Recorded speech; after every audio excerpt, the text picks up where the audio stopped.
Salam alaikum, bienvenue sur Muslim Makers, le podcast pour t'inspirer des acteurs musulmans de notre communauté, apprendre de leurs expériences et développer ton potentiel. Et donc vraiment, je me suis dit, voilà, il faut que je crée une chose. J'ai toujours voulu faire quelque chose pour la communauté.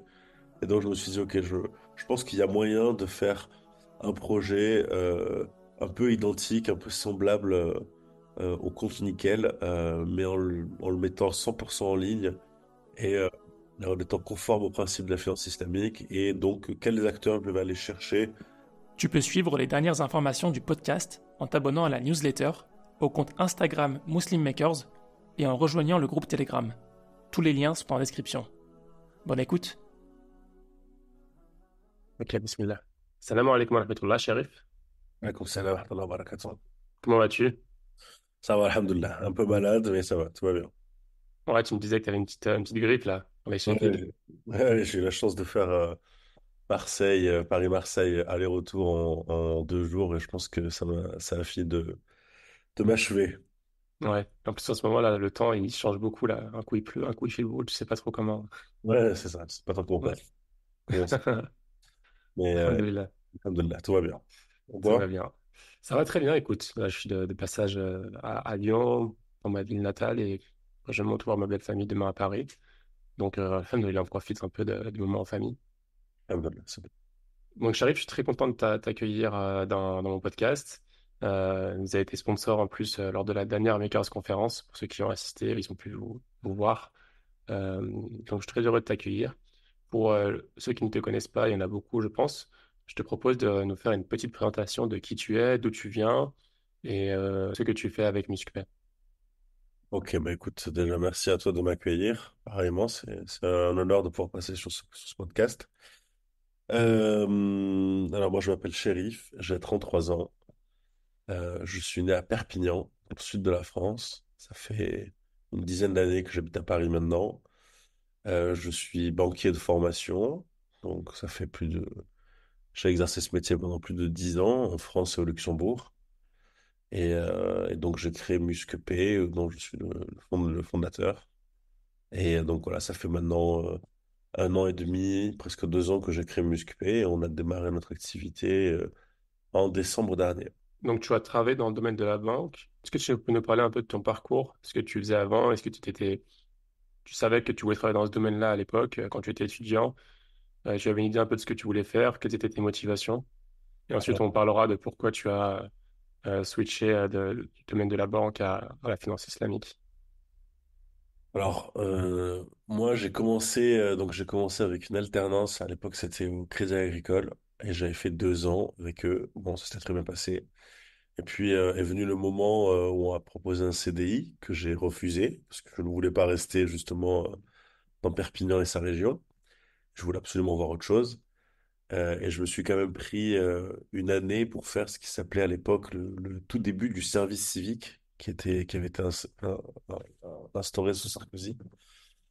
Et donc j'ai fait 2 ans de service, enfin, j'ai fait 1 an de service civique, pardon, dans une entité qui s'appelle l'AFEV, que tu dois peut-être connaître, qui est l'association, la fondation des étudiants de la ville, D'accord. qui est une des plus grosses assos étudiantes de France, qui en fait permet de créer un binôme entre un étudiant et un jeune de quartier, pas forcément, mais en tout cas ciblé, identifié par les CPE comme étant en grande difficulté scolaire. Et donc l'idée, c'était de créer en fait un binôme entre un étudiant à la faculté et un étudiant et un jeune de quartier qui est en primaire, au collège ou au lycée. Donc ça allait je crois, de 6 à 18 ans maximum, à raison de 2 heures par semaine au domicile de l'élève. Et si tu veux, c'est un peu plus que de l'accompagnement scolaire, quoi. Si tu veux, c'est aussi tout ce qui est en périphérie, donc c'est-à-dire vraiment accompagner l'élève, le sortir un peu de sa zone, essayer de voir avec lui ce qu'il a envie de faire, l'accompagner dans un projet scolaire, etc., etc. Donc c'était hyper enrichissant et ça m'a permis en fait de voir ce que je voulais réellement faire et ce que je voulais continuer dans de la Donc, société. toi, tu l'as fait en tant qu'étudiant, même si Ouais, tu étais en fin d'études. c'est ça, c'est ça. Ouais. Et l'idée c'était vraiment de se dire est-ce que le secteur bancaire c'est vraiment mon domaine? Le, la, la- l'associatif m'est tombé un peu dessus, un peu par hasard. Et puis, je me suis dit, est-ce que ça vaut le coup de, voilà, de faire ça? Puis finalement, bon, je me suis un peu, un peu ravisé sur mes choix et je me suis dit, bon, ben, finalement,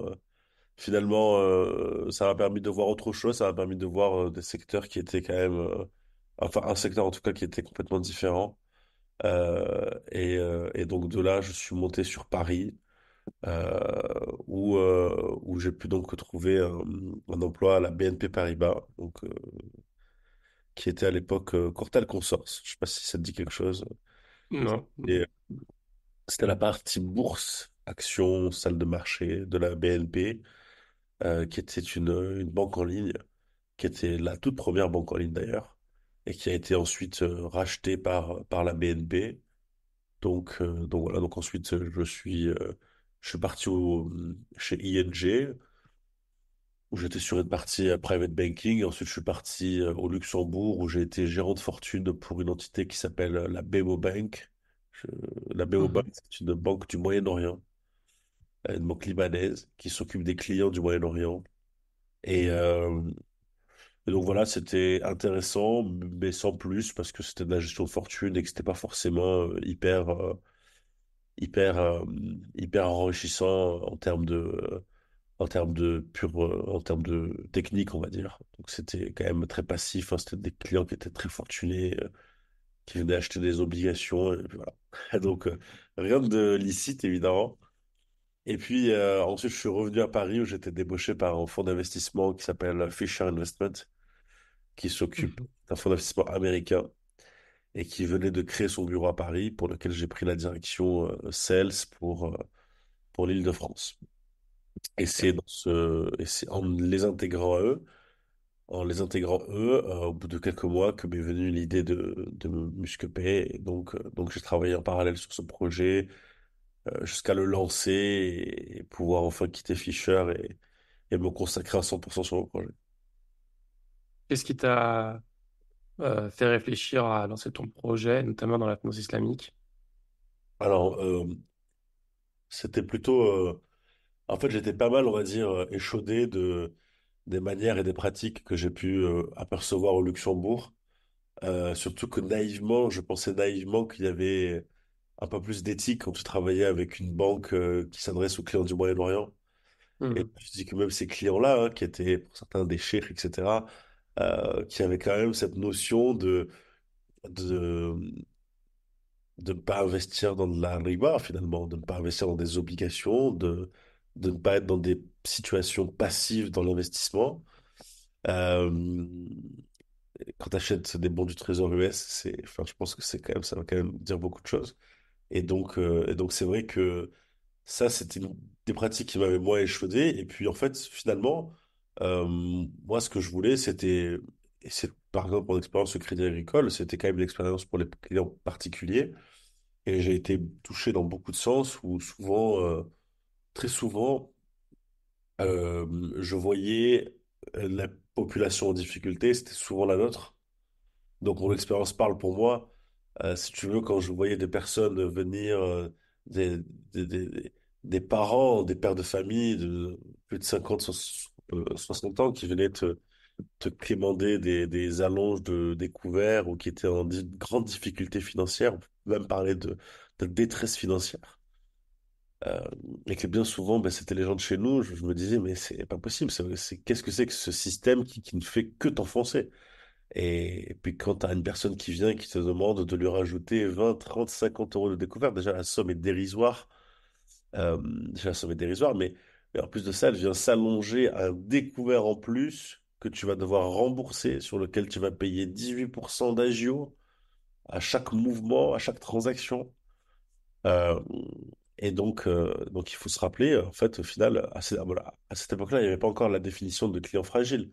Mais il faut se rappeler que à cette époque-là, la banque de détail en France, 30% de son revenu, c'était les frais et les agios, hein. Donc, Les frais, les agios, c'est quoi les frais? Les les frais de frais, découvert? ouais, voilà, c'est ça, les frais Ouais, de couvert, les frais de prélèvement rejeté, etc., etc.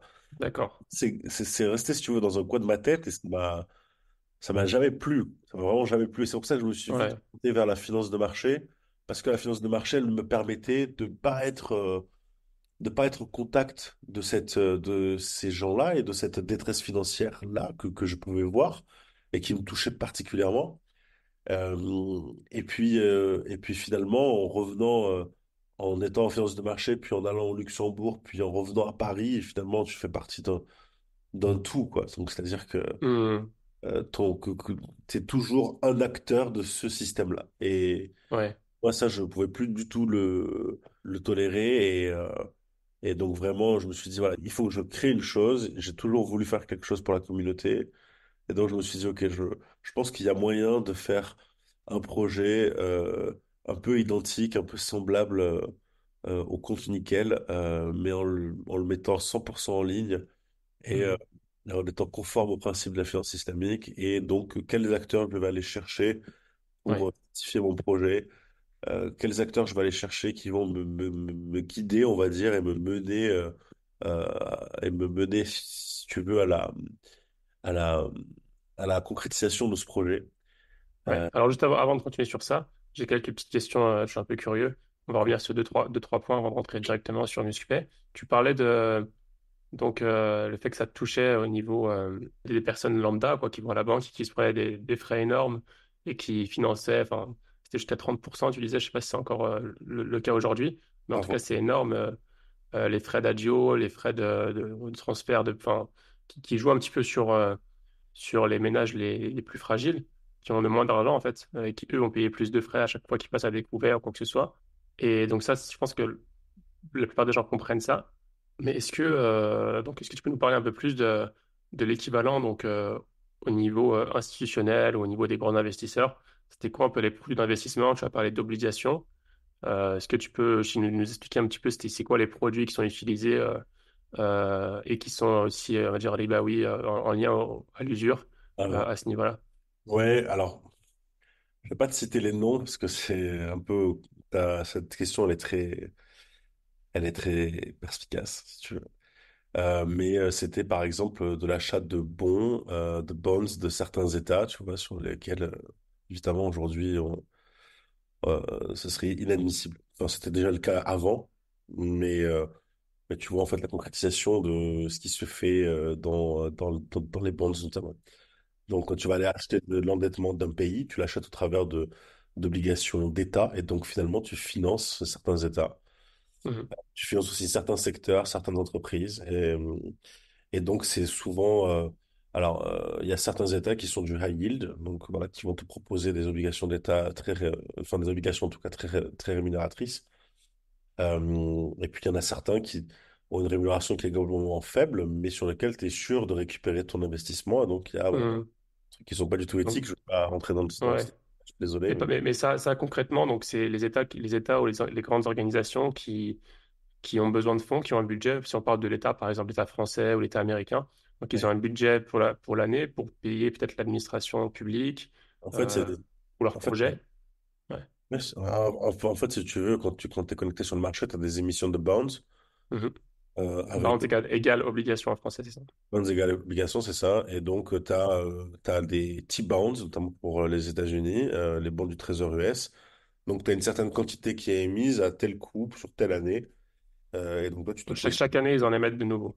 Ouais, chaque année, chaque mois, tu peux avoir. Ça Mhm. dépend, la fréquence est très variable, en fait. Mais toi, tu te positionnes et tu viens acheter pour X millions d'euros pour tel ou Mhm. tel client. Et puis Et voilà. eux, ils vont te dire, par exemple, on vend, je sais pas moi, 50 millions de dollars de bonds ou d'euros. Ils te disent, ah, toi, en fait, tu le vois sur Bloomberg, donc tu vois les émissions qui ont été faites, tu vois les bons, Mhm. tu passes ton achat ou pas. Purement simplement Et ça. derrière, bon, bah, ils te disent, voilà, on les rachète dans 3 6 12 mois ou plus. Ah, c'est Et ça, tu vas c'est savoir, c'est quoi le retour. Ils te le rachètent et ils te donnent en parallèle, tu vas avoir des intérêts, c'est ça, chaque exactement. mois. Ouais, exactement. Ouais. Donc, tu gagnes de l'argent sur l'endettement d'un pays, de l'organisation. Et du coup, le pays, comment est-ce qu'il finance cet endettement? Enfin, ses intérêts, plutôt. Par remboursement, en fait, si tu veux, aujourd'hui, on te dit, ben, tu vas acheter telle obligation, elle va te donner tant de pourcentage à telle fréquence que Oui. tu. Ce pourcentage-là, il est payé comment? Ah, Il mais, est... ah, mais alors, ça, après, c'est un peu. Si tu veux, je vais pas pouvoir te dire comment Ouais. du Trésor US financent leur intérêt, mais, euh, mais c'est globalement, c'est soit un mécanisme de refinancement, soit un mécanisme de prêt. Ouais, c'est tout, c'est toujours de Un- l'intérêt, quoi. Ouais. En fait, si tu veux, c'est que de la dette. Dans la majorité des cas, c'est de la dette qui alimente la dette. Hmm. C'est souvent ça. C'est la dette qui alimente une dette à court terme, à moyen terme et à long terme. Ça, je peux toujours trouvé ça fou, ça. Donc, Donc, on demande de l'argent avec la dette, et du coup, on te promet de l'intérêt, on te promet genre un retour de 5% ou plus ou moins. Et cet intérêt-là, chaque mois, il est payé avec une c'est- nouvelle dette. bien sûr. Donc, c'est.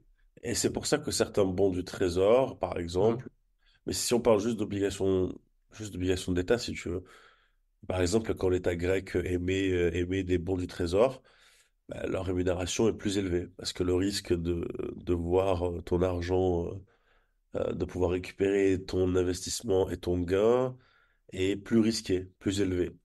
Alors que les bons du Trésor US, bon, bah, c'est quasiment du sans risque, hein, si tu veux, on est sur du livret A, quoi. Et c'est Ouais, pareil pour l'État français. C'est pour ça que la notation d'un État est très importante aussi sur les obligations, sur les émissions d'obligations. C'est-à-dire plus la note est élevée, plus sa capacité d'emprunt est élevée, plus ses obligations d'État sont, on va dire, plus vendables, quoi, si tu préfères. ouais. Ok. Ça, Et donc, ça c'est pour les États.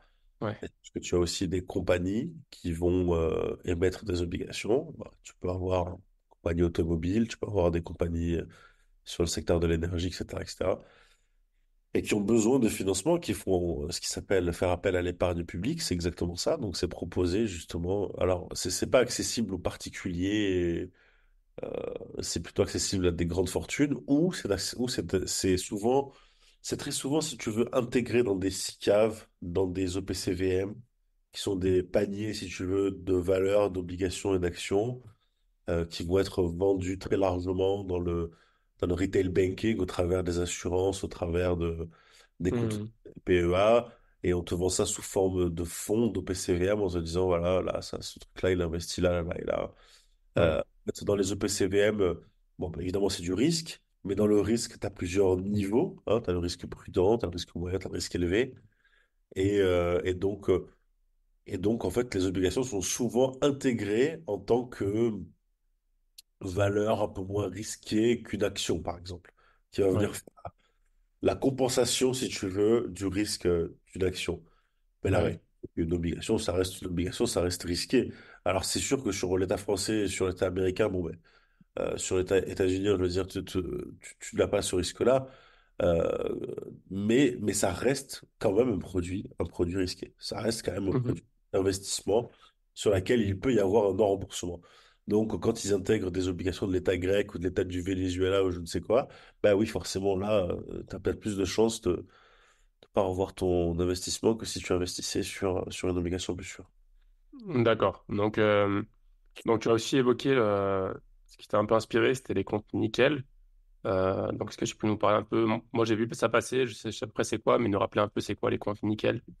Alors, je vais d'abord te faire un autre parallèle qui peut être intéressant pour essayer de Ouais, comprendre le pourquoi Nickel a aussi bien fonctionné. Il faut savoir qu'avant, quand les clients tu prends l'exemple d'un client qui est un client aujourd'hui qui a découvert tous les mois, la difficulté qui était ressentie par ses clients, c'était aussi d'avoir l'impression que ça ne se finissait jamais, si tu veux.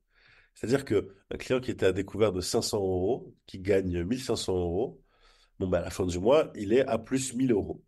Sauf que bien souvent, tu as cette impression d'avoir en fait 1500 euros sur ton compte parce que tu as 500 euros de découvert. Ce qui est intéressant, c'est de voir qu'en fait, les clients qui étaient très régulièrement à découvert étaient des clients qui continuaient de creuser ce découvert tous les mois, tous les mois, tous les mois, tous les mois. Donc s'ajoute à ça évidemment les intérêts. S'ajoute à ça 18% d'agio par transaction, par nombre de jours où tu vas être à découvert, etc. Et donc, euh, ces clients-là, si tu regardes un petit peu les frais qui étaient prélevés, bien souvent, tu étais sur entre 500 et 1000 euros de frais par an. Tu vois. Mhm, mhm. C'est considérable. C'est considérable. Ouais, La loi a changé et la loi a créé, le régulateur a créé ce qui s'appelle la notion de client dit fragile. La notion de client dit fragile, c'est un client euh, sur lequel la banque ne peut pas prendre plus de 200 euros, je crois, de frais par an, ce qui est déjà considérable. Oui. 100 euros de frais par an, de prélèvements rejetés, etc., etc. Donc, pas les frais au global, je veux dire la carte et le compte, etc., mais juste uniquement sur la partie incident, ils peuvent pas Mhm. prendre plus de 200 euros. Euh, et donc, cette notion de client fragile, elle a permis donc aux banques, en fait, de classifier certains clients. Et ces clients-là, ben, ils se retrouvent donc sans découvert avec une carte électron, bien souvent, qui ne fonctionne vraiment nulle part, hein. Ça marche pas au péage, ça marche pas quand tu vas mettre de l'essence, etc. Donc, c'est quand même un petit peu humiliante dans un sens, tu vois. Et la banque va venir avec toi étaler ton endettement qu'elle a causé finalement en te donnant un découvert autorisé et en t'autorisant chaque mois finalement à le creuser un peu plus. Puis c'est aussi de la faute du client qui n'avait pas d'autre solution ou qui, même s'il en avait, a continué à creuser aussi sur ce découvert-là. Et donc, je te retrouvais avec des clients dits fragiles, avec donc ce système-là de cartes et pour ceux qui donc sont devenus par la force des choses interdits bancaires, euh, ben, forcément, je te retrouvais coincé dans un système de fichage qui va te ficher pendant 5 ans. OK? Pour les clients qui étaient interdits bancaires et qui ont eu à un moment donné le souhait de changer de banque, c'est là le véritable parcours du combattant parce que pour avoir accès à une banque quand tu es interdit bancaire, il faut que tu ailles à la Banque de France avec 3 lettres de refus de banque. Mhm. Mhm. La Banque de France désigne une banque qui va t'ouvrir un compte. OK? Mhm. Donc, si tu veux, c'est tout ce schéma-là qui est quand même hyper complexe, qui est assez humiliant, je trouve. Euh, et donc vient cette notion de client fragile où les banques aujourd'hui ont l'obligation désormais de publier une fois par an les relevés de frais annuels. D'ailleurs, si tu fais l'expérience Abdelrahman, tu peux aller sur le relevé, ton compte bancaire, et puis tu vas aller chercher le relevé de frais annuels, et tu vas voir combien la banque te prend par an de frais, etc. Ouais. Donc, Nickel est arrivé dans ce schéma-là, où Nickel prend les clients qui sont interdits bancaires, elle propose un IBAN tout de suite, avec ta pièce d'identité, pas de questionnement, pas de jugement d'ailleurs, Euh, pas de besoin de justifier tes revenus ou de dire combien tu gagnes, etc., etc. Simplement identifier la personne, identifier son adresse, respecter les règles KYC et derrière, tu as un compte qui est ouvert immédiatement. Et puis surtout, c'est l'accessibilité parce que Nickel, c'est les bureaux de tabac. Donc, t'as pas Mhm. besoin. Je pense qu'ils ont beaucoup joué sur cet aspect, si tu veux, d'éviter, si tu veux, finalement, le, d'éviter cette partie, on va dire, un peu humiliante que d'aller quémander un compte bancaire à la Banque de France. Ouais, ouais. Ouais, donc Ils en ont... fait, un compte nickel, tu peux, c'est une carte qu'on te propose, une carte Visa ou Mastercard, je sais pas. Ouais, Euh, tu vas là dans ton bureau de tabac local et puis avec cette carte, tu peux l'alimenter d'argent. Tu obtiens un IBAN, c'est ça? c'est ça. Et derrière, tu peux l'alimenter avec de l'argent et tu peux pas aller à découvert avec, mais au moins ça te permet de, enfin, D'avoir tant un compte. mieux, tant Voilà. mieux. Et avec, ben, tu peux faire toutes les opérations du quotidien sans découvert, sans rien du tout. Et ça permet notamment à ceux qui n'ont pas accès aux banques parce qu'ils se sont fait rejeter ou quoi que ce soit, de pouvoir accéder à un compte en toute facilité et puis sans avoir l'humiliation dont tu parlais avant, d'aller commander pour un produit presque de nécessité maintenant. C'est ça. Euh, voilà. Et tu connais un peu les chiffres de cette organisation ça fonctionne bien, hein, j'ai l'impression. Ben, si tu veux, c'est là aussi le truc, peut-être le côté capitaliste de la chose, c'est Ouais. que ça a fonctionné de manière exceptionnelle. Ils ont ramassé, ils ont pris, ils ont pris 500 000 clients, je crois, en 3 ans, et ils ont été rachetés par la BNP tout de suite après. Ah, ok. 240 millions d'euros. Ils ont été rachetés tout de suite après.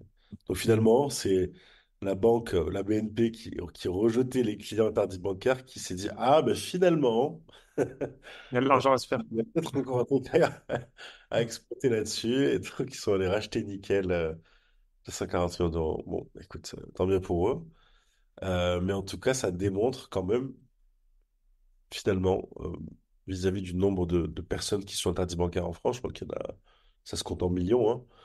Je ne m'avance pas sur les chiffres, hein, mais je crois, il me semble bien que ça se compte en millions, mais en tout cas, ça démontre l'engouement qu'il y avait tout de suite à vouloir, à vouloir sortir des grandes banques pour se retrouver sur un compte nickel qui te permettait finalement, ben, voilà, finalement de voir, d'avoir une meilleure gestion parce que ben, tu touches ton salaire là-dessus ou tu touches tes revenus là-dessus, puis tu ne peux utiliser que ce que tu as. Pas de découvert, donc pas d'agio, donc pas de risque de te retrouver dans une situation financière complexe à nouveau sur ton compte bancaire. Très bien. Donc, ça nous permet de faire la transition maintenant sur MuskPay. Donc, d'où est venue l'idée de construire MuskPay? Qu'est-ce que MuskPay? Euh, Raconte-nous un peu l'histoire. Donc, vous avez commencé à être actif à partir de très récemment. Là, ça fait quelques mois, hein. Au moment où Ouais, on enregistre, là, on est fin mai. L'épisode sortira peut-être dans quelques semaines, en juin ou juillet, Inch'Allah. Donc, voilà, ça fera même pas une demi-année. nous on a démarré en décembre effectivement. Alors ce qui est vrai, c'est que sur la partie technologie, ce qui est vrai aujourd'hui ne le sera pas dans 3 mois. Donc aujourd'hui, nous on bénéficie pleinement de la directive PSD2 qui permet en fait d'avoir des acteurs financiers sans avoir de licence bancaire. Et donc de pouvoir proposer des comptes avec des cartes, un IBAN, et donc pouvoir faire des prélèvements, pouvoir faire des virements, pouvoir recevoir son salaire, etc., etc. Oui, Donc vraiment un compte en soi et entre guillemets bancaire, mais on n'est pas une banque. On n'a pas le droit de s'appeler banque, on n'a pas le droit de dire qu'on est une néobanque, on est un compte de paiement, on est un compte en ligne.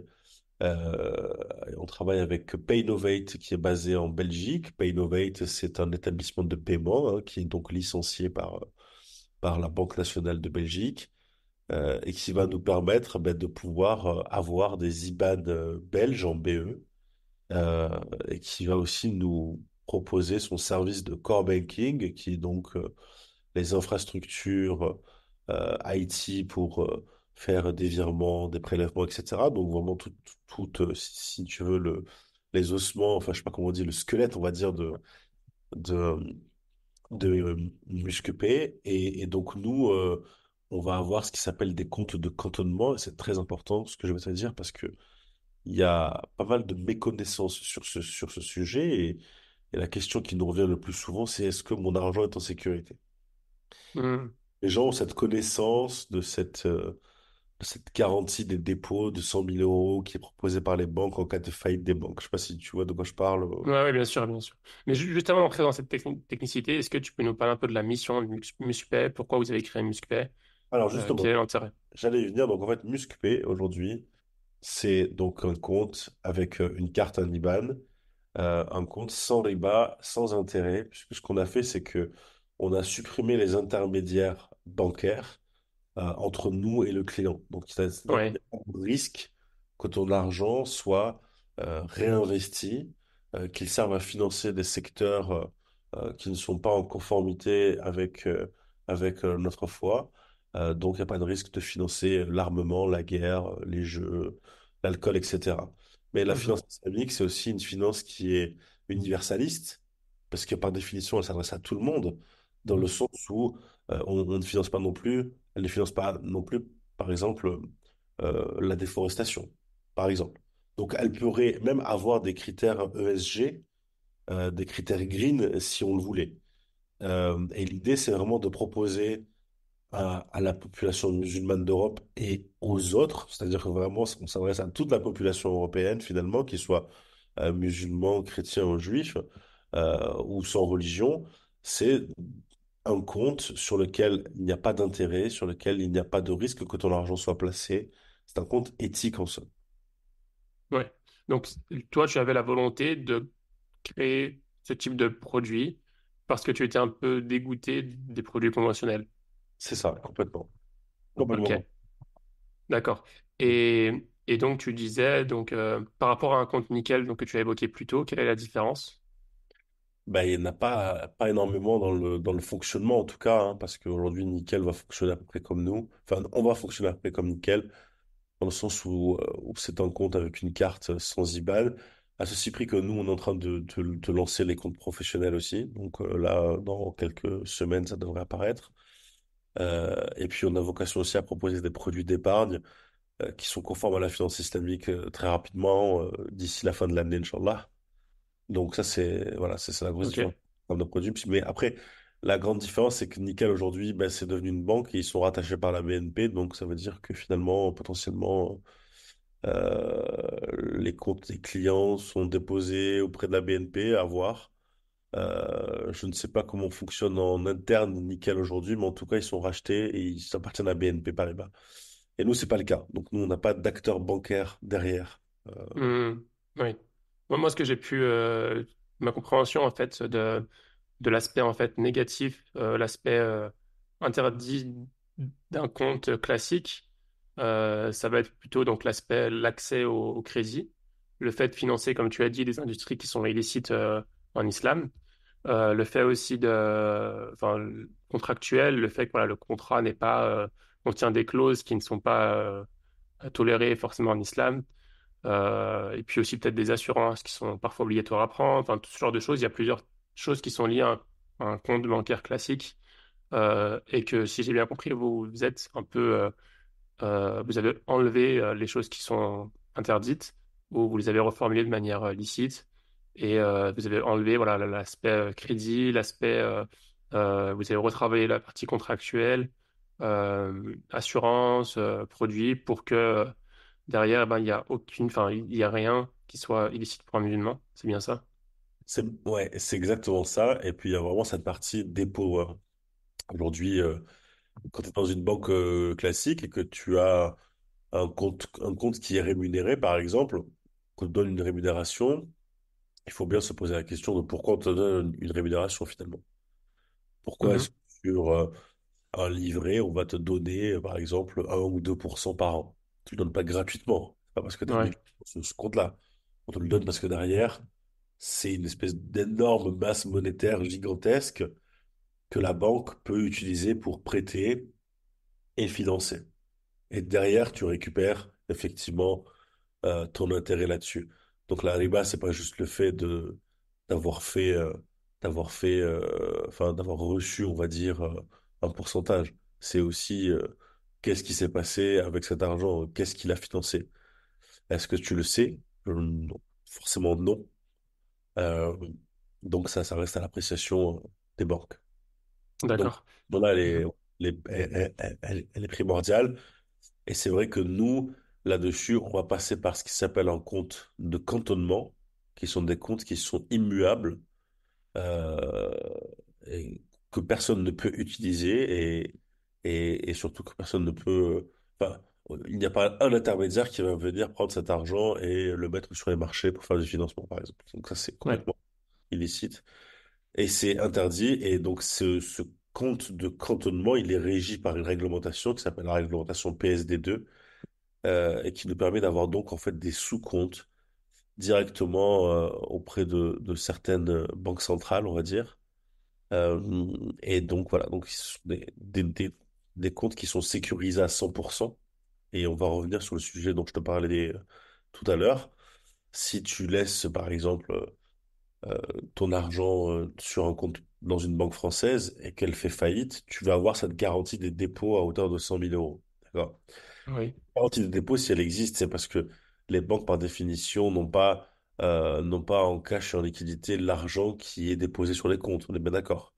oui, Euh, donc, cette problématique fait que si elle fait faillite, si tu as plus que 100 000 euros, c'est tant pis pour toi. Si tu as moins ou si tu as pile poil 100 000 euros, tu devrais normalement récupérer tes fonds. Bon, eh ben, les comptes de cantonnement, c'est pas la même chose. Parce que comme on n'est pas un établissement de crédit, comme Paynovate au-dessus n'est pas non plus un établissement de crédit, forcément, En fait, ces comptes-là, ce sont des comptes qui, comme je te l'ai dit à l'instant, sont des comptes qui sont immuables, que personne ne peut toucher. Et donc, ils sont garantis à la hauteur de la somme versée.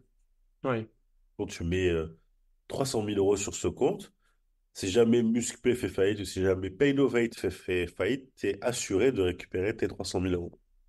d'accord. Et donc, c'est la Euh, différence. Ouais. Très bien.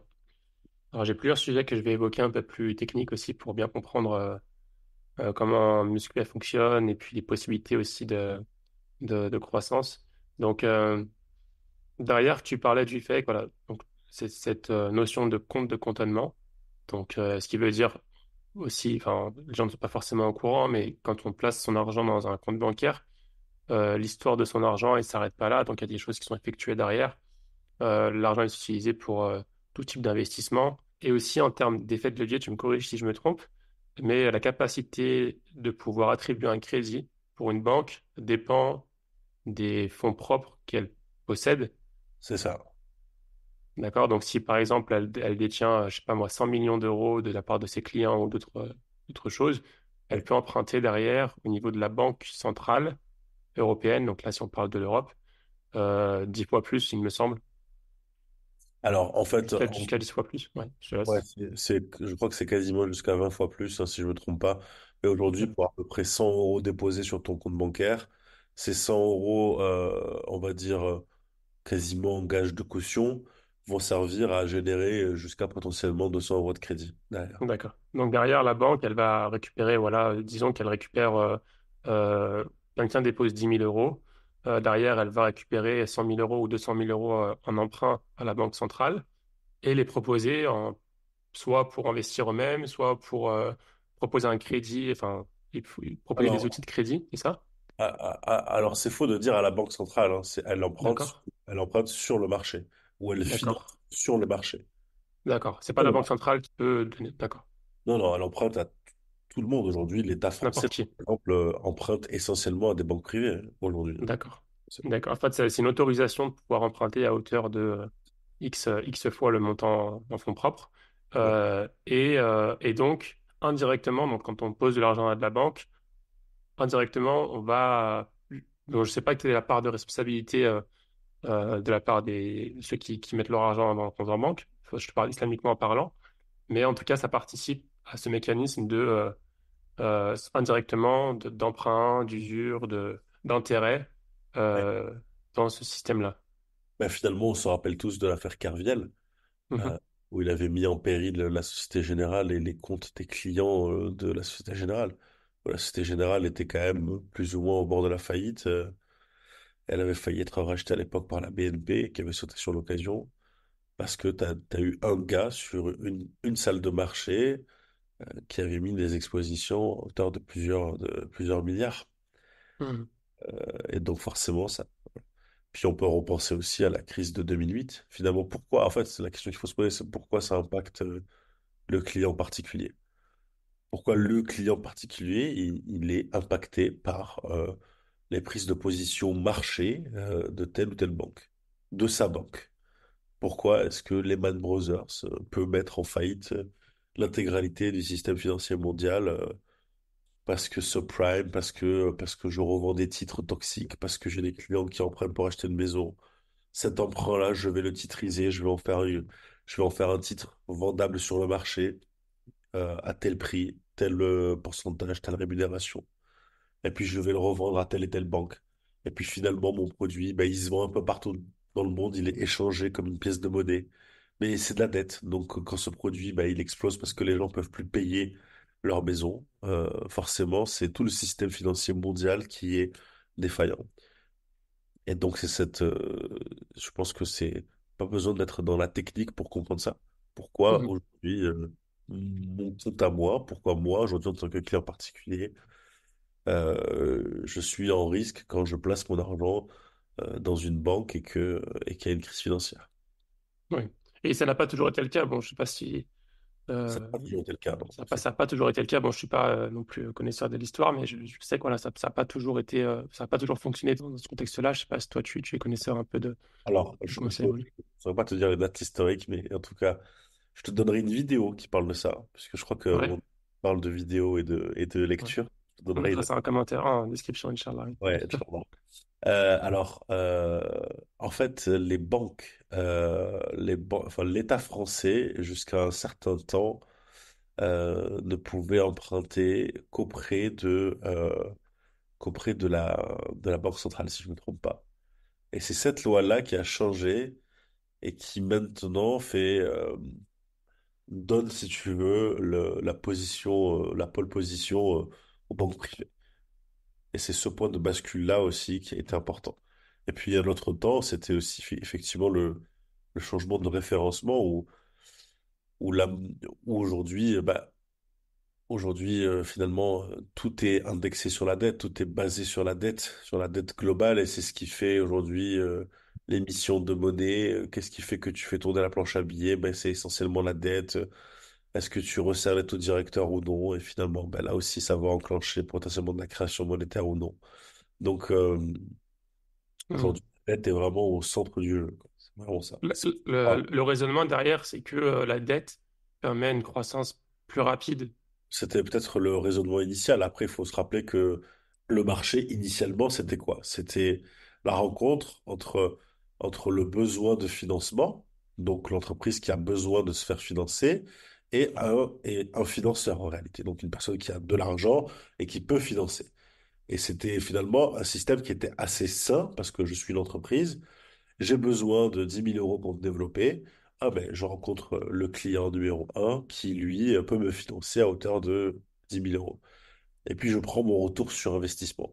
Aujourd'hui, Ça, c'est toujours lié à l'économie, ce qu'on appelle la réelle. Donc, par exemple, une entreprise qui va vendre un produit qui va te donner une partie du profit. Mais c'est lié à quelque chose de réel. Ouais. exactement, c'est de l'actionnariat pur, quoi, Mhm. finalement.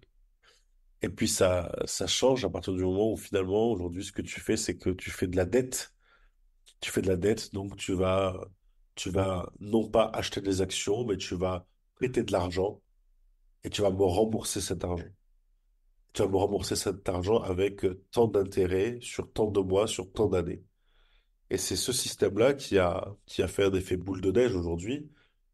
Plus aujourd'hui, tu vois, aujourd'hui, par exemple, quand tu es sur les marchés, on va regarder tes résultats trimestriels euh, qui va permettre à ton cours de ton action d'augmenter ou de descendre.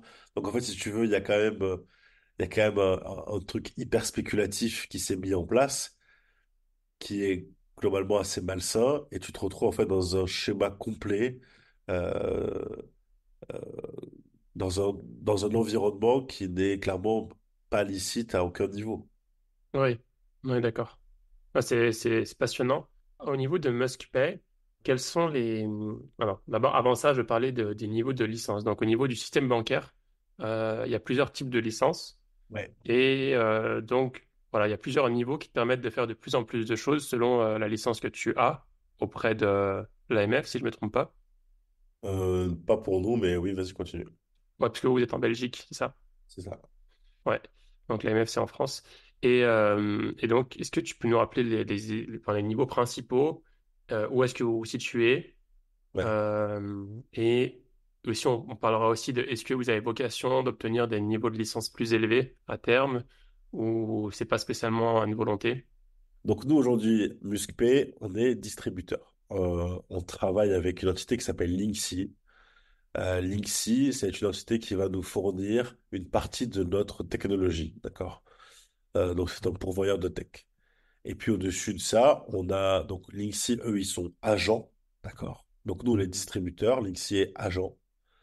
Et au-dessus de Linksy, tu vas avoir Paynovate, qui est un établissement de paiement. D'accord. Mhm, Paynovate, c'est le plus haut niveau de ce qui existe finalement dans cette échelle-là. Euh, c'est un établissement de paiement qui est agréé par la Banque Centrale Européenne et par la Banque Nationale de Belgique, qui leur autorise à émettre des IBAN belges.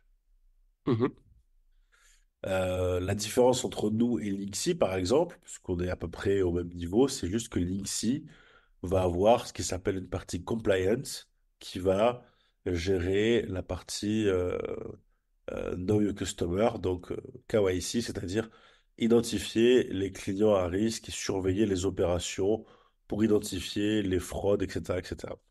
mhm. Euh, Donc voilà, ça c'est les différences qui existent entre nous.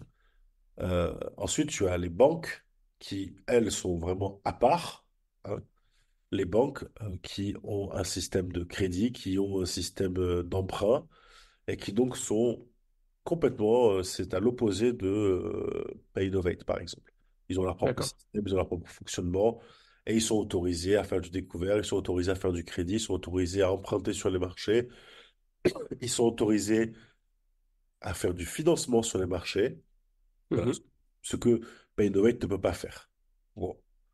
Donc voilà un petit peu comment fonctionne ce schéma-là. Et puis nous, là, on devrait passer à agent parce que faut bien qu'on a démarré il y a 6 mois. L'idée, c'est de dire que on y va progressivement, mais l'histoire, Inch'Allah, de notre projet, c'est de finir établissement de paiement à terme. Ouais, C'est la suite ouais. logique. En fait, c'est plus tu grandis, plus tu prends de responsabilités, euh, Mhm. plus tu fais évoluer ta société dans ce sens-là. Donc là, la prochaine Mhm. étape, d'ici 1 an, ce sera de devenir agent Mhm. directement auprès de Paynovate. Donc ça voudrait dire qu'il faudra qu'on crée une équipe compliance pour gérer justement cette partie connaissance client, fraude, etc. Gestion Mhm. de- Et puis ensuite, la prochaine étape, c'est de devenir établissement de paiement. Et là, c'est nous qui sommes directement branchés à la Banque Centrale Européenne. Trop bien. Ouais. En fait, peut-être pour compléter un peu ce que tu as dit, pour que ce soit clair, en fait, et devenir donc Paynovate, tu disais que c'était un prestataire de paiement, c'est ça? C'est ça. Prestataire de paiement. C'est un établissement de paiement. Un établissement de paiement, pardon. Donc tu disais que Paynovate, c'est un établissement de paiement. Devenir un établissement de paiement d'un coup, ça requiert des ressources assez fortes, tant en termes de moyens financiers, en termes d'équipe, de conformité, de compliance. Enfin, une équipe vraiment très solide et des ressources très importantes. Et donc, c'est beaucoup plus simple, on va dire, plus accessible de commencer par un niveau en dessous, par des niveaux au-dessous, et puis petit à petit, euh, acquérir, enfin, faire grossir l'équipe petit à petit et acquérir la licence désirée par étapes plutôt que d'un coup. Donc, juste pour expliquer un peu le raisonnement, si je me trompe pas, hein. C'est ça, tu te trompes pas. Et puis surtout, même si on venait avec des gros moyens financiers et avec des grosses équipes, on va dire, il y a aussi l'expérience marché. C'est-à-dire que tu es quasi sûr de ne pas avoir ta licence d'établissement de paiement comme Paynovate parce il y a une expérience métier, une expérience marché qui est hyper importante que tu dois avoir, que tu dois avoir. Et donc, ça, à moins que tu aies des professionnels de ce secteur-là qui sont là depuis 15 ans, c'est très compliqué de l'obtenir du premier coup. Très compliqué. D'accord. Et du coup, quand tu parles d'établissement de paiement, derrière, c'est pas lié au crédit. Enfin, il y a possibilité de faire des crédits pour eux ou c'est même pas, Non, non, il non, n'y a même pas de crédit et il n'y a pas forcément de non, côté. non, rien, c'est que ce qui Mhm. sont autorisés, alors encore une fois, il faudrait que je revérifie l'information, mais je crois qu'ils sont autorisés à maximum faire des paiements fractionnés ou des paiements en plusieurs fois, c'est le maximum on va dire du, enfin, c'est pas du crédit évidemment, mais payer en plusieurs fois sans intérêt, c'est peut-être la seule chose qu'ils peuvent faire hors paiement classique, on va dire. D'accord. Parce que du coup, quand je regarde, là, je te pose des questions un peu de débutant, hein, mais quand tu regardais des établissements qui étaient un peu comme ce que vous êtes aujourd'hui, peut-être, comme N26, Revolut à l'époque, maintenant qui ont des licences plus importantes. Mais à l'époque, quand ils ont commencé N26, Revolut, ce genre de- d'outils, c'était un peu ce que vous êtes aujourd'hui, ou est-ce qu'ils ont fait d'autres choses? C'était différent. Non, non, c'est un peu ce que nous sommes aujourd'hui. Ouais. Et C'est, ils sont passés directement, eux, pas parce que maintenant, eux, ils permettent d'avoir enfin, des alors, intérêts, du crédit. Donc, c'est alors, quoi la différence? peut-être pas N26, je connais pas trop l'histoire de N26, mais si on prend par exemple l'histoire de Revolut, Revolut, c'est complètement ça, hein. Ils étaient d'abord agents, puis ils sont passés établissement de paiement, puis ensuite, ils sont devenus banque. Ça a pris D'accord. vachement de... D'accord. Ils sont passés de établissement de paiement et ils ont fait un pas de côté pour devenir une vraie banque. C'est ça. Enfin, une C'est vraie ça. banque, une banque, Mais, quoi. mais avant ça, ils étaient agents. Ils étaient aussi agents. D'accord. OK. Et si vous étiez amené, Inch'Allah, à devenir établissement de paiement, qu'est-ce que ça vous ouvrirait comme porte en tant que... En fait, rien de plus par rapport à ce qu'on fait aujourd'hui, c'est juste qu'on serait en totale autonomie à 100% et qu'on n'aurait pas besoin d'être dépendant d'un acteur, par exemple.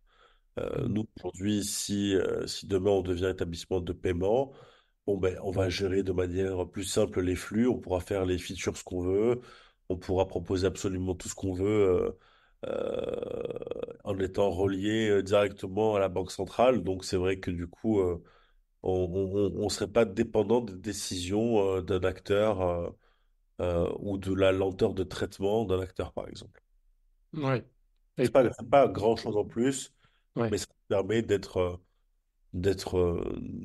enfin voilà, on est une vraie boutique qui a pignon sur rue, quoi. Tu vois ce que je veux dire? Ouais. Non, là, je comprends. Quand on est dépendant, par exemple, d'un intermédiaire, évidemment, on doit suivre les règles du jeu parce que c'est eux qui mettent les règles, Exactement. qui décident des règles du jeu. Et puis, s'ils sont pas contents, enfin, faut suivre, quoi. Pas trop de choix, faut aller à leur vitesse, etc. Voilà, ça permet plus de liberté. Au moment où on parle et au moment où l'épisode sortira, ça sera différent. Mais actuellement, vous avez plusieurs milliers d'utilisateurs, il me semble, hein. C'est Peut-être ça. 2 à 3 000. Je sais pas où ça en est. Un peu plus, alhamdoulilah, on a moins de 10 000 clients, mais après, nous, on est un service où, alhamdoulilah, on a des clients qui payent tous les mois, donc c'est une réussite pour l'instant parce que, alhamdoulilah, parce que si tu veux, on n'est pas sur du freemium, quoi. C'est-à-dire que Ouais. nous, on propose pas de comptes gratuits qui sont souvent, en fait, en réalité, des trucs où tu vas payer à chaque transaction. Euh, on peut compter en dizaines de milliers les téléchargements qui ne sont pas des utilisateurs, qui sont uniquement des téléchargements. Mais si je regarde un petit peu le nombre de personnes qui ont entamé un processus d'ouverture de compte chez nous, on doit en avoir peut-être 12 000, 13 000 par là. Et on a plusieurs milliers de clients. Alhamdoulilah, ça, c'est vraiment très bien. Et ces quelques milliers de clients sont des clients qui payent tous les mois leur abonnement. Donc c'est vraiment une chose importante que de créer un modèle sur lequel tu as des gens qui payent tous les mois, qui Top, payent un prix. Voilà. top. Donc actuellement, ce qu'on peut faire avec MuskPay, c'est d'ouvrir un compte, de recevoir une carte de débit pour effectuer ses paiements, de pouvoir alimenter son compte et de pouvoir l'utiliser ça comme une carte de débit classique quoi, qu'on peut avoir dans n'importe quelle banque. Euh, quelles sont les perspectives d'avenir chez MuskPay? Est-ce que, voilà, où est-ce que vous l'avez? Tu m'as parlé de compte professionnel qui arrivera prochainement. J'imagine que c'est un besoin au niveau de la communauté aussi d'avoir des comptes professionnels plus facilement, peut-être, en adéquation avec les valeurs musulmanes. Euh, voilà, vers quoi tend à se développer MuskPay? Quels seraient voilà, les projets sur lesquels que vous voudriez développer?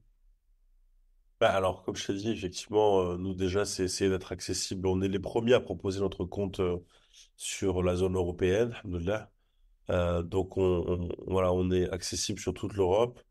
Donc, l'idée, c'est vraiment de dire on va aller servir un marché qui a un besoin là-dessus en termes de finances ou sur laquelle pour l'instant il n'y a pas grand monde finalement, à part en France où tu as le tout premier compte d'Ihlal, c'est la Chabi Bank. Euh, mais mais l'idée, c'est vraiment de dire, ben voilà, on va venir proposer un service au marché européen dans sa globalité. Et puis imagine l'impact que ça aurait si on pouvait sortir quelques centaines de milliers de clients de ces banques-là. Donc, Inch'Allah, khair pour cette partie-là. Et puis ensuite, nous, on va proposer là les comptes professionnels, ça arrive très vite. On est quasiment sur le finish, puisqu'on va proposer des comptes avec des TPE. Euh, donc là aussi, ça répond à un besoin. Au niveau des professionnels, ça répond à un gros besoin. Et puis, on espère que d'ici la fin de l'année, on aura la possibilité de proposer des produits d'épargne en conformité, toujours pareil, avec notre charia à bord qui continuera à valider vraiment chaque produit que l'on sera capable de proposer.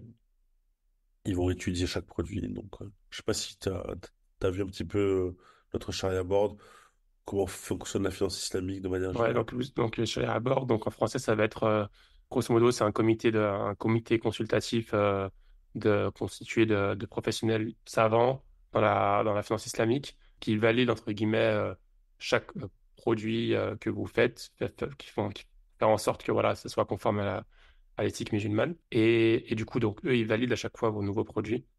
C'est très important d'avoir ça. Et chaque produit, enfin, chaque entreprise islamique qui travaille dans la finance, en général, ils vont avoir un charia à bord pour valider tout ça et ça permet de mettre une sorte de tampon de confiance pour les acheteurs. Alors en fait, si tu veux, la finance Ouais, islamique, elle est normée, hein, elle est gérée. Tu as une entité qui s'appelle l'Accounting and Auditing Organization for Islamic Financial Institutions, donc l'AAOIFI, qui ouais, était en 1990 et qui est une entité qui va édicter les normes sur la finance islamique à travers le monde et à travers, si tu veux, toute institution qui se dit, institution financière qui se dit musulmane, conforme aux règles de la finance islamique, doit être auditée par cette entité-là, par des membres qui sont accrédités par cette entité-là. Donc nous, par exemple, on est passé par l'IFAS, mhm, l'IFAS qui est un organisme anglo-marocain-français, si tu préfères, qui va mhm, intervenir à travers le monde entier, au travers notamment sur des banques centrales, notamment sur des banques nationales pour valider des produits, etc. Et eux, en fait, l'IFAS nous a créé un Sharia Board, donc un comité éthique qui est venu étudier le projet MUSCP. C'est pas juste consultatif, hein, c'est un audit. Donc, ils vont auditer les contrats au regard du droit musulman des affaires. Ils vont vérifier ce que l'on dit, ce que l'on fait. Ils vont vérifier nos partenaires, qui ils sont. Et quand on dit qu'il n'y a pas de riba, ils vont aller scruter en fait la moindre ligne, la moindre virgule, à la virgule près, ce qui est fait pour s'assurer que réellement il n'y a pas de riba, que l'argent des clients n'est pas investi, etc., etc., etc. Donc c'est un processus qui est très long, c'est un processus certifiant au bout de laquelle a été mise une fatwa qui nous autorise effectivement à exercer. Mais ça ne s'arrête pas là, parce que c'est trop facile sinon. Tu es, au regard de l'AOIFI, tu dois être audité chaque année. Donc, chaque année, tu as les chirs, ce sont des chirs, hein, évidemment. Ce sont des chouïours de la finance islamique qui sont très connus, qui vont venir auditer ton entité une fois par an. Voilà. ok, Et c'est ça qui te donne cette conformité, si tu veux. C'est personne d'autre. ouais, ouais. Et du coup, donc, en termes de développement d'entreprise, est-ce que vous êtes voué à vous orienter plutôt développer des produits d'investissement, développer des produits de dons, il me semble que j'avais entendu ça, intégrer aux produits. Alors, les dons, c'est fait parce que pendant le Ramadan, Mhm. on a fait un partenariat avec Human Appeal pour permettre à nos utilisateurs de faire des dons directement depuis l'application. Mais là, on va intégrer effectivement un calculateur de zakat qu'on n'avait pas et qui doit être étudié là aussi par le Sharia Board. Donc, on va intégrer un calculateur de zakat et ensuite, on va intégrer des associations qui pourront directement recevoir depuis notre application des fonds. D'accord. Bah, c'est intéressant. Bah, écoute, je te remercie, Shérif. Je voulais passer un peu de temps aussi parce qu'on n'en a pas parlé. Bon, j'aurais préféré en parler avec, ça aurait été intéressant d'en parler avec vous tous d'un coup, mais j'aurais bien aimé avoir ta perspective sur aussi tes compétiteurs en France. Donc, ces dernières années, moi, j'ai pu suivre de près ce qui se développe. Il y a eu Mizan, que j'avais pu interviewer il y a quoi? Il doit y avoir 2 ans à l'époque. Là, plus récemment, quasiment en même temps que vous, enfin, un peu après vous, 2, 3 mois après vous, je crois qu'il y a Laymoon qui est sorti aussi en parallèle. Peut-être qu'il y en a d'autres qui sont en préparation, je ne sais pas. Ça se développe très rapidement. Moi, je me pose la question, qu'est-ce qui fait qu'il y a de plus en plus de produits de ce type qui sortent? Est-ce qu'il y a des différences entre vous? Est-ce que vous êtes en contact? S'il y a de la compétition, saine ou pas? Enfin, pas obligé de répondre, mais voilà, je pense que les gens sont curieux par rapport à Non, mais cela. alors déjà, dans la finance islamique, on se connaît à peu près tous. Ouais. Euh, Moi, j'ai déjà eu la chance enfin, l'opportunité, on va dire, de parler avec les fondateurs de Laymoun quand on était à un salon à Lyon. Mhm. Euh, Izine, je ne les connais pas, mais j'ai entendu du bien de son fondateur, alhamdoulilah. Non, ce qui est bien pour nous, en fait, c'est que c'est très bien dans le sens où aujourd'hui, si tu es seul sur un marché, tu es fou, en fait. Tu as peu de crédibilité à être seul sur un marché. Et finalement, quand vous êtes deux, trois, quatre acteurs, ben, tu crées ce marché-là. Donc la concurrence, elle est nécessaire. Et puis si tu regardes le nombre de banques françaises qu'il y a, ou le nombre de personnes vivant en France, je sais pas, Mhm. avoir une vingtaine ou une trentaine de banques en France, tu te dis qu'on pourrait même être 15 sur ce marché qui n'aurait pas de souci. Ouais. Donc, c'est de proposer finalement une alternative. Et puis, ça, ça me permet d'engager une autre réponse, celle sur laquelle tu me demandais pourquoi il y a de plus en plus de produits qui sortent comme ça. Déjà, je te dirais qu'il y a, premièrement, la technologie qui facilite énormément la création de ce type de produit, premièrement. Euh, la capacité qu'on a à pouvoir créer une application en front, le développer et le brancher à un système de core banking qui permet ensuite de faire des transactions, c'est assez incroyable. Ça n'aurait pas été possible il y a 5 ans de ça, donc aujourd'hui c'est complètement fou. Et puis surtout, on se rend compte que il y a aussi, de manière générale, pas que pour la population musulmane, mais il y a aussi cette envie de mieux consommer, de consommer différemment. On se rend compte en fait finalement de plus en plus, hein, euh, à chaque fois qu'il y a un scandale finalement, ça, on se dit ah ouais ça je vais arrêter de consommer, ah ben je vais arrêter de consommer tel et tel produit, je vais changer ça, je vais finalement acheter du produit bio, etc., etc. Ouais, il y a vraiment un mode de consommation qui est complètement repensé, qui est complètement remis en question. Et donc finalement, ça touche aussi la communauté musulmane. Au travers notamment même quand tu vas acheter de la viande halal, par exemple, tu vas aller chez le boucher, tu vas aller chercher certaines certifications plus que d'autres, etc., etc., parce que tu sais que la traçabilité est meilleure avec AVS qu'avec une autre entité. Donc voilà, donc il y a, globalement, c'est cette mode-là, actuellement, c'est pas une mode d'ailleurs, hein, c'est un courant. Euh, et donc, nous, on arrive en proposant aussi une alternative sur la finance qui est quand même un sujet qui est quand même très intime, qui est certes un produit de nécessité, mais qui est aujourd'hui un produit très intime sur lequel euh, certains vont attacher vraiment un besoin de rattacher leur compte à leur foi, si c'est possible. Parce qu'avant, il n'y avait pas Mhm. d'alternative, maintenant il y en a. Donc, Mhm. voilà. Il y a quelque chose qui me vient en tête là avant de terminer sur les questions de la fin. On parlait au début des produits d'investissement. À l'origine, voilà, on cherchait, il y avait des entreprises qui cherchaient des fonds et il y avait des investisseurs qui donnaient des fonds. Tu m'as parlé de développement de comptes professionnels. Est-ce que, bah, pour moi, c'est ce qui me vient en tête enfin, j'imagine aussi c'est ce que les gens pensent quand ils pensent au compte halal. Est-ce qu'il y a des alternatives à l'emprunt avec intérêt? Est-ce que tu penses que on se tend à se développer vers des solutions comme ça? Je sais que c'est très compliqué à développer, mais est-ce que ce serait vraiment le Graal, on va dire, Ouais. ouais, Ouais, bon. Ouais, complètement, ce serait le Graal, hein, de proposer des produits de financement, de financer des biens immobiliers, de financer des projets, de financer des entreprises. Alors ça n'arrivera que si on grossit et que si la communauté elle suit vers nous, Inch'Allah, et que si on a un nombre de clients suffisant pour pouvoir le faire. Mais quand bien même on aurait assez de clients et assez d'argent pour le faire, euh, on aurait besoin d'institutions gigantesques pour pouvoir le faire. Ce serait vraiment le Saint Graal, ce serait là, quoi. C'est vraiment de dire. Voilà, imagine demain, j'ai une banque en Arabie Saoudite qui vient nous baquer, qui vient nous proposer euh, un budget enfin, je sais pas, qui vient nous baquer sur la possibilité de, de financer des entreprises et de financer des biens immobiliers euh, conforme à la finance islamique, mais ce serait incroyable. Parce que mhm, forcément, c'est pas du crédit, donc il n'y a pas de système d'intérêt.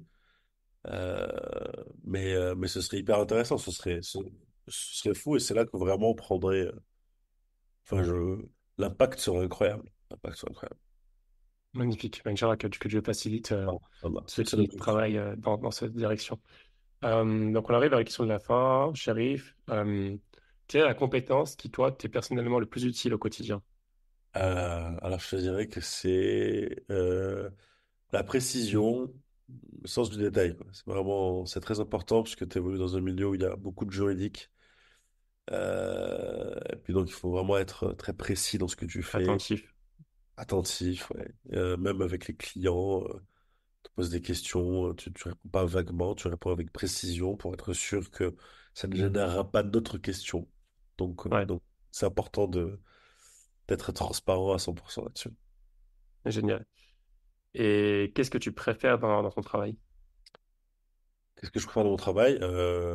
Sincèrement, c'est incroyable parce que bon, tu vois, moi finalement j'étais qu'un employé et puis je suis passé de l'autre côté de la barrière. Donc quand tu crées tout de A à Z et que tu arrives à lancer un produit, qu'il y a des gens qui viennent et qui souscrivent ton produit, qui te payent tous les mois, alhamdoulilah, Rabbi, tu vois, c'est incroyable, tu vois ce qu'on est capable d'accomplir par rapport à la grâce de Dieu, tu vois. Et puis t'as des gens qui te font confiance. Donc vraiment, je te dirais qu'il n'y a pas une partie que j'aime pas, j'aime tout finalement.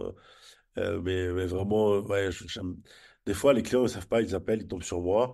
Moi, tu sais, je suis personne, hein, pas non plus IBM, tu vois, mais ça me permet de mesurer, si tu veux, vraiment la satisfaction du client ou non, de comprendre beaucoup de problématiques aussi. Donc, j'adore le service client.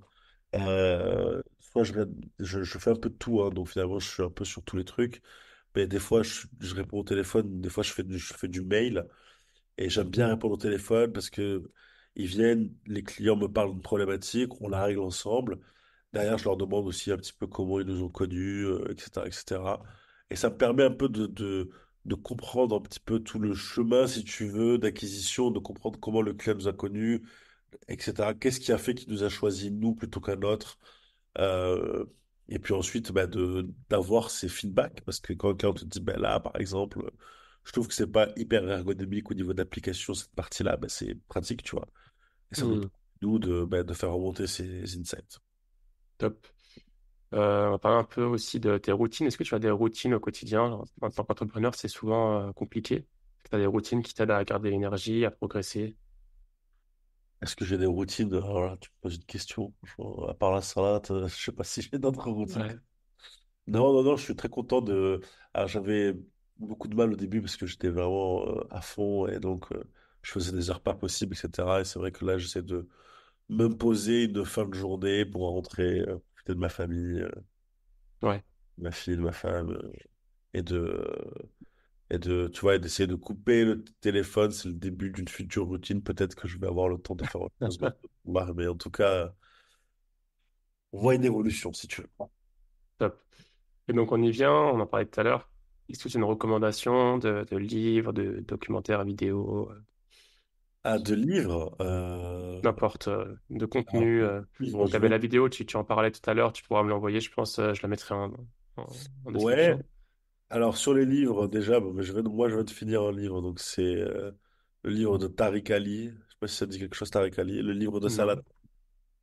Le livre de Saladin, c'est romantisé. Je sais pas si c'est dit romantisé, mais enfin, en tout cas, c'est un roman Voilà.